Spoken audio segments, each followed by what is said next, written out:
രാജേട്ടാ, നിങ്ങൾ വിചാരിക്കുന്നവരൊന്നല്ല ഇത്. ബിസിനസ്സെല്ലാം തുടങ്ങേണ്ട കുറെ പണിയുണ്ട്. നമ്മുടെ കയ്യിലടി ഇത്രപാട് പൈസ. വലിയ പൈസ ഇട്ടിട്ടുള്ള ബിസിനസ് ഒന്നല്ല ഞാൻ പറയുന്നത്. ഇവിടെ നാട്ടിൽ എന്തൊരു വരുമാനം വേണ്ട കൂട്ടാ. നമുക്കിപ്പോൾ എന്നാ ഉള്ളത്, വൈകുന്നേരം വരെ ഇവിടെ ഇരിക്കുന്നു, ഒരു കാര്യമില്ല. അതുകൊണ്ട് ഞാൻ പറയുന്നത് ഇതൊരു ബിസിനസ് ചെയ്യാം. ഞാൻ കല്യാണം കഴിച്ച തന്നെ ഓളെ പണിക്കൂട്ട് ജീവിക്കാൻ വിചാരിച്ചിട്ടാ. നല്ല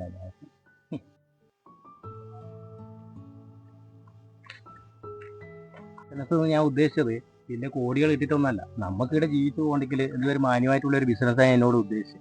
എന്ത് ബിസിനസ്? ഇവിടെ ഇപ്പം കോഴി, ആട് ഇങ്ങനെയല്ലോ ഇല്ലേ, പശു ആയാലും മതി. അതിന്റെ എന്തെങ്കിലും ഒരു വരുമാനം. ഇന്ന് എത്ര ആൾ ഫാം നടത്തുന്നു? അതിനെക്കാട്ടി നല്ലതല്ലേ പോത്ത്?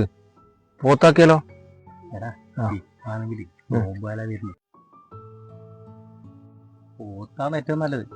പോത്താകുമ്പോണ്ടല്ല, ഒരു 10 പോത്തിനെ വിറ്റാൽ മതി, നമ്മൾ രക്ഷപ്പെട്ട്. എന്നാ പോത്ത് ഫിക്സ്. പോത്ത് നമുക്ക് എന്തായാലും ഫിക്സ് ചെയ്യാം. അമ്മ, അവര് പോത്ത് ആടുന്നെല്ലാം പറയുന്നുണ്ടേ. എന്തോ ബിസിനസ് തുടങ്ങേണ്ട പരിപാടിയാന്ന് തോന്നുന്നു. നന്നായാ മതിയേനു അല്ലേ? ഞാൻ തീരുമാനിച്ചിട്ടുണ്ടാ, നന്നായാ മതിയേനു.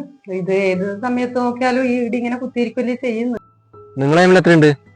എന്തെങ്കിലും ഒരു 3 ഉറുപ്പിക ഉണ്ട്. എൻ്റെ കയ്യിൽ ഒരു 2. അപ്പൊ 5 5 ഓക്കെ. എന്നാ പിന്നെ പോവാം. ആക്കി പോവാം.